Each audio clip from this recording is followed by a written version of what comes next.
Hello everyone, welcome back to our channel Book Study with Anu. In this video, we will continue the line by line explanation in Hindi of Class 10 English Chapter 2 Nelson Mandela Long Walk to Freedom Part 3. So, let's begin.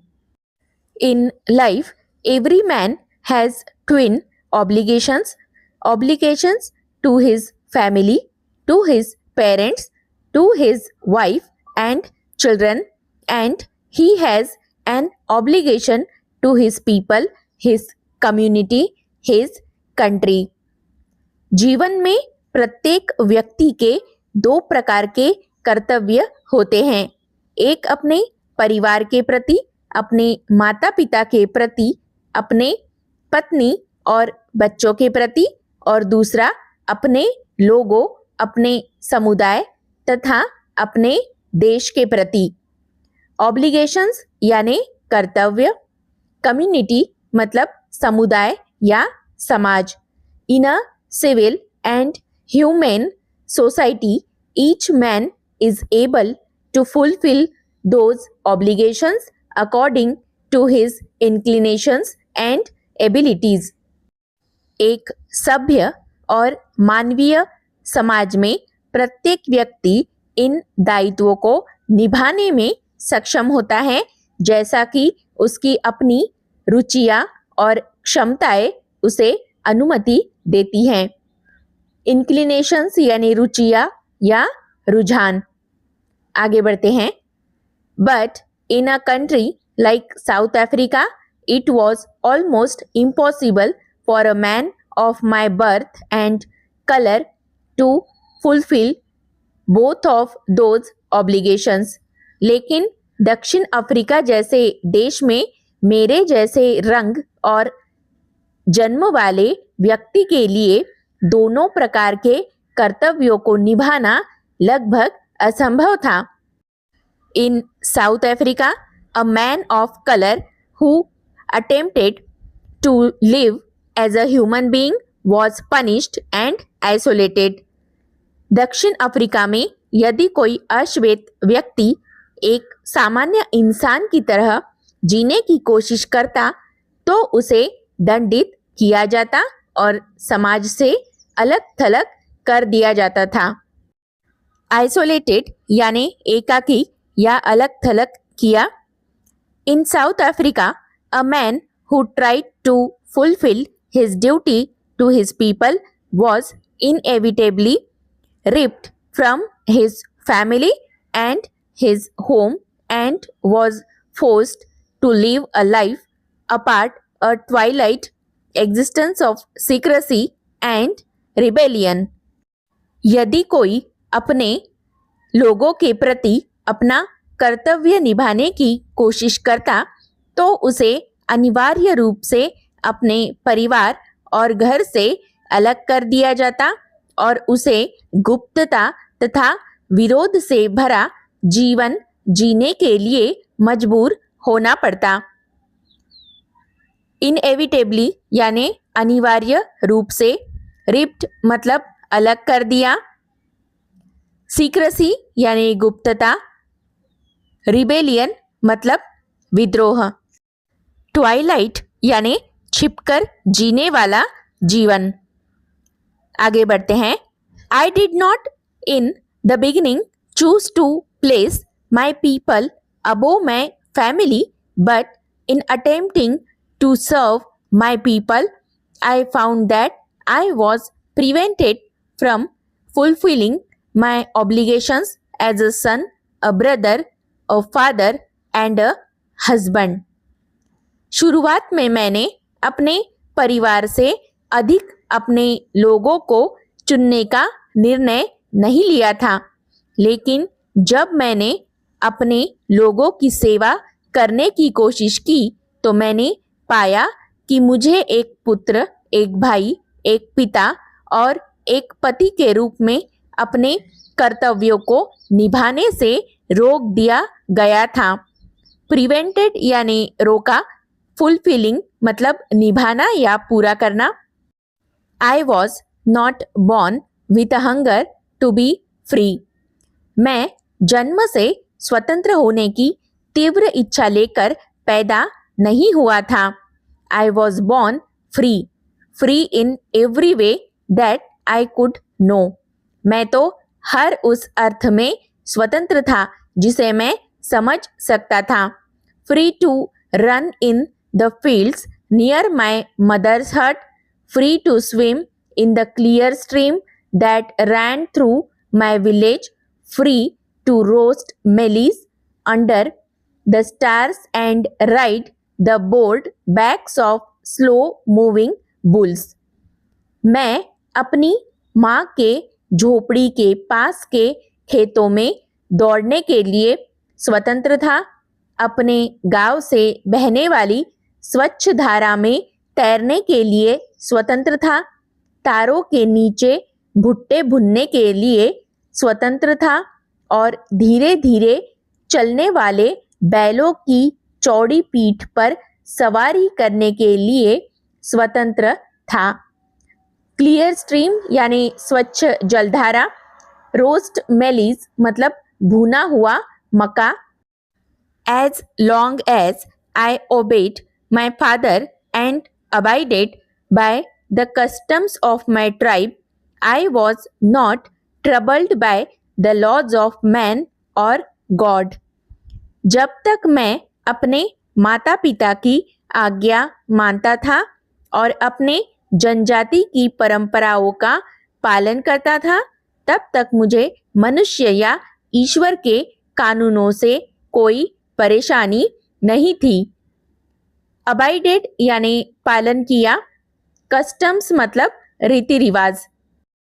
It was only when I began to learn that my boyhood freedom was an illusion, when I discovered as a young man that my freedom had already been taken from me, that I began to hunger for it. लेकिन जब मुझे यह समझ में आया कि बचपन की मेरी स्वतंत्रता केवल एक भ्रम थी और एक युवा के रूप में मैंने जाना कि मेरी स्वतंत्रता पहले ही मुझसे छीन ली गई थी, तभी मेरे भीतर स्वतंत्रता की तीव्र इच्छा जागी. इल्यूजन यानी भ्रम. आगे बढ़ते हैं. At first, as a student, I wanted freedom only for myself, the transitory freedoms of being able to stay out at night, read what I pleased, and go where I choose. शुरुआत में एक छात्र के रूप में मैं केवल अपने लिए स्वतंत्रता चाहता था. ऐसी अस्थायी स्वतंत्रताएं जैसे रात में बाहर रहने की आज़ादी, अपनी पसंद की किताबें पढ़ने की आज़ादी और जहाँ चाहूँ वहाँ जाने की आज़ादी. ट्रांजिटरी यानी क्षणिक, not permanent. Later as a young man in Johannesburg, I yearned for the basic and honorable freedoms of achieving my potential, of earning my keep, of marrying and having a family, the freedom not to be obstructed in a lawful life. बाद में जब मैं Johannesburg में एक युवा बना, तब मैंने सम्मानजनक और मूलभूत स्वतंत्रताओं की इच्छा की. अपनी क्षमता को विकसित करने की स्वतंत्रता, अपनी आजीविका कमाने की स्वतंत्रता, विवाह करने और परिवार बसाने की स्वतंत्रता तथा कानून का पालन करते हुए बिना किसी रुकावट के जीवन जीने की स्वतंत्रता. यर्न्ड मतलब तीव्र इच्छा की. ऑनरेबल यानी आदरणीय. पोटेंशियल मतलब क्षमता. ऑब्स्ट्रक्टेड यानी रोका. लॉफुल लाइफ यानी वैध जीवन. But then I slowly saw that not only was I not free, but my brothers and sisters were not free. लेकिन धीरे धीरे मुझे यह एहसास हुआ कि केवल मैं ही स्वतंत्र नहीं था, बल्कि मेरे भाई बहन भी स्वतंत्र नहीं थे. I saw that it was not just my freedom that was curtailed, but the freedom of everyone who looked like I did. मैंने देखा कि केवल मेरी ही स्वतंत्रता सीमित नहीं की गई थी, बल्कि उन सभी लोगों की स्वतंत्रता छीन ली गई थी जो मेरी तरह दिखते थे. कर्टेल्ड यानी सीमित किया या कम कर दिया. आगे बढ़ते हैं. That is when I joined the African National Congress, and that is when the hunger for my own freedom became the greater hunger for the freedom of my people. तभी मैं अफ्रीकन नेशनल कांग्रेस ANC में शामिल हुआ और तभी मेरी अपनी स्वतंत्रता की चाह सभी लोगों की स्वतंत्रता की बड़ी चाह में बदल गई.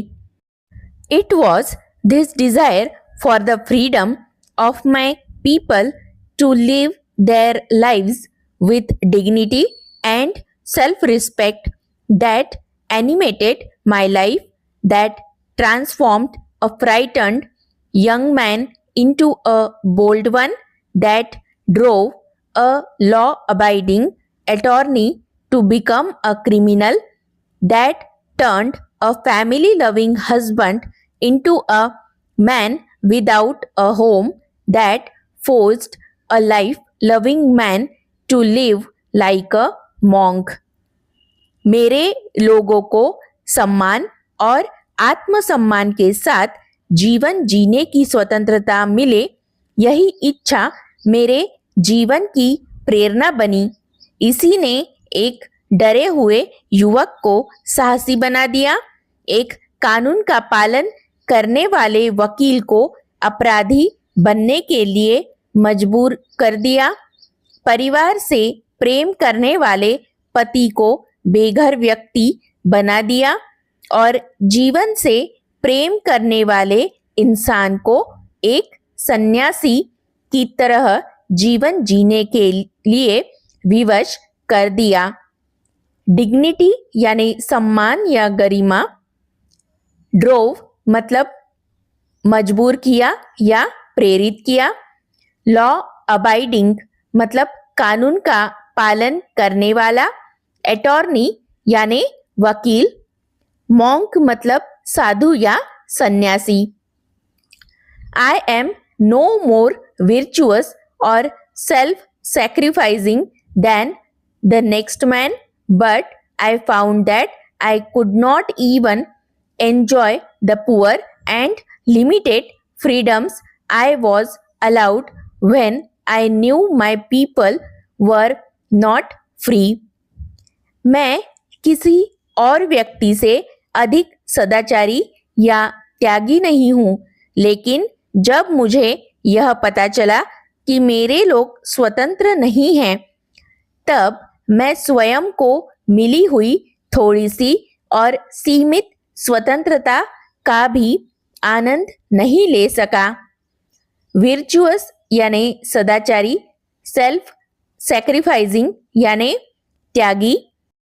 Freedom is indivisible. The chains on any one of my people were the chains on all of them. The chains on all of my people were the chains on me. स्वतंत्रता अविभाज्य है. मेरे किसी एक साथी पर पड़ी हुई बेड़ियां हम सभी पर पड़ी हुई बेड़ियां है और मेरे सभी लोगों पर पड़ी हुई बेड़ियां मुझ पर पड़ी हुई बेड़ियां है. इंडिविजिबल यानी अविभाज्य. चेन्स मतलब बेड़ियां. I knew that the oppressor must be liberated just as surely as the oppressed. मैं जानता था कि अत्याचारी को भी उतना ही स्वतंत्र होना चाहिए जितना कि पीड़ित व्यक्ति को। ऑपरेसर यानी अत्याचारी, लिबरेटेड मतलब स्वतंत्र किया गया। A man who takes away another man's freedom is a prisoner of hatred. He is locked behind the bars of prejudice and narrow mindedness. जो व्यक्ति किसी दूसरे की स्वतंत्रता छीनता है वह स्वयं भी घृणा का कैदी बन जाता है। वह भेदभावपूर्ण सोच और संकुचित मानसिकता की सलाखों के पीछे कैद रहता है। प्रिजुडाइज यानी भेदभावपूर्ण सोच, नैरो माइंडेडनेस मतलब संकुचित मानसिकता। I am not truly free if I am taking away someone else's freedom, just as surely as I am not free when my freedom is taken from me. यदि मैं किसी दूसरे की स्वतंत्रता छीनता हूं तो मैं वास्तव में स्वतंत्र नहीं हूं। ठीक उसी प्रकार जब मेरी स्वतंत्रता मुझसे छीन ली जाती है तब भी मैं स्वतंत्र नहीं होता। The oppressed and the oppressor alike are robbed of their humanity. पीड़ित और अत्याचारी दोनों ही अपनी मानवता से वंचित हो जाते हैं। If you like this video, please like, share and subscribe for more such kind of videos. Thank you.